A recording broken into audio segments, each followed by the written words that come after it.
So once we have created the cubeMX project and once we have added the ET SDK into this project, we are going to configure the ET SDK.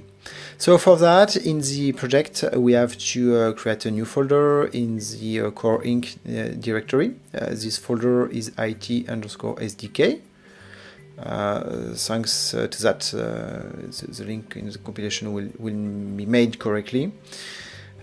In this directory, we are going to import the different config file. So in the ETSDK inc directory, you have config.h.template, config driver.h.template, config error.h.template, config LoRaWan.h.template, and config nvm.h.template. So we copy and we paste this file into the core inc ETSDK.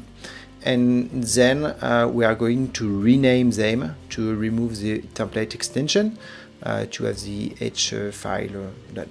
So config.h is used to for the main configuration file for the ETSDK. Config driver.h is used for external drivers like sensors. Basically, we won't use it actually in this sample code. Config.error.h is used to extend the error module if you want to have user-defined errors that are logged into the EEPROM. Config LoRaWan.h will be important. It contains the LoRaWan configuration with the initial credential and so on. And config nvm.h can be used to extend the configuration to add your custom configuration for your driver. And this config will be stored in the nvm, also the EEPROM. So that's done. We can get some more information going to the GitHub repository for the SDK documentation. So in the readme.md you find the main information for the configuration, as now we have to modify a bit what has been generated by the cubeMX skeleton. So we edit main.c file. This file has been generated by cubeMX.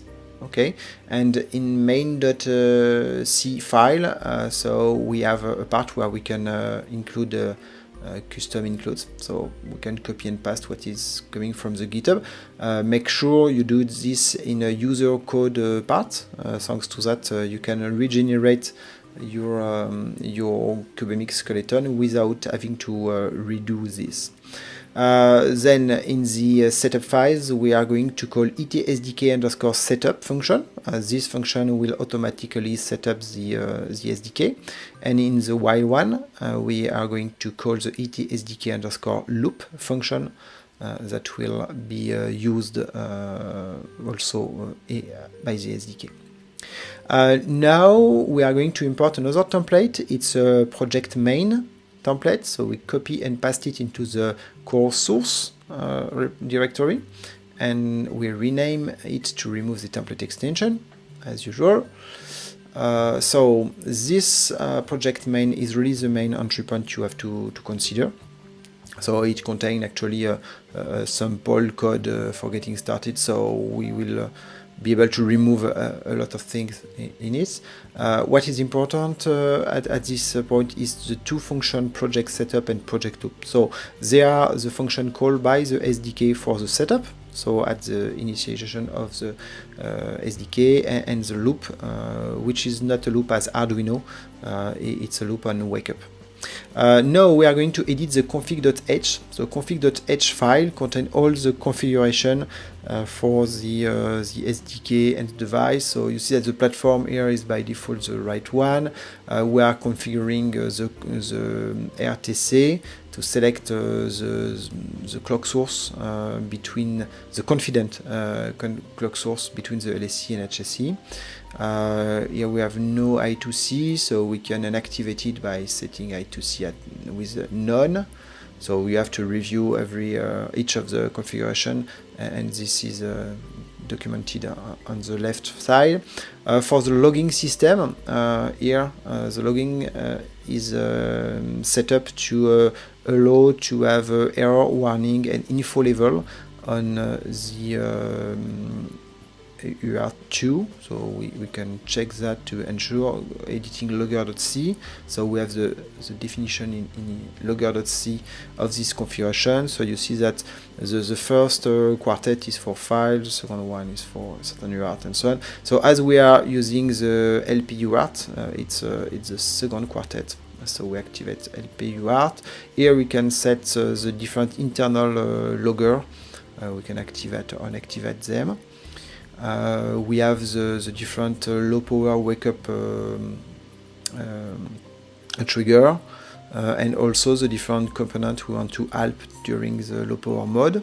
We can set up these parts. We can set up what are the GPIO we want to keep active during the sleeping period. We have a secure store. The secure store is used to store the configuration and the important keys, like the LoRaWan keys.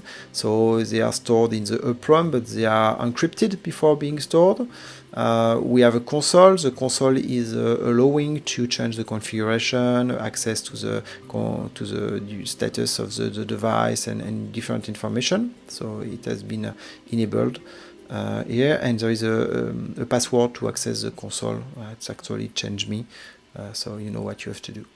The second configuration file is config LoRaWan. So in this file we are going to set up the configuration for OTAA. So that's the default configuration. Through the console we can dynamically change the configuration and store it into the secure store. Here we have the channel setup. They are here the one for the SYNC network, and we can also have a custom user encryption, so we can set up this part. The hardware configuration for the Murata is already configured by default in this file. So the third file is config driver. Basically everything is disabled as there is no sensor attached to the breadboard, but we have different sensors supported by the SDK, and they are activated and configured in this file. So they are the main file we need to set up. Once done, basically we are quite ready to compile the system. So here is the error code configuration and config NVM, where we can add a specific configuration. The error code, we can add some specific error code. They are logged into the EEPROM, so error code are stored and can be consulted. We have nothing specific to modify. So now we can build the project.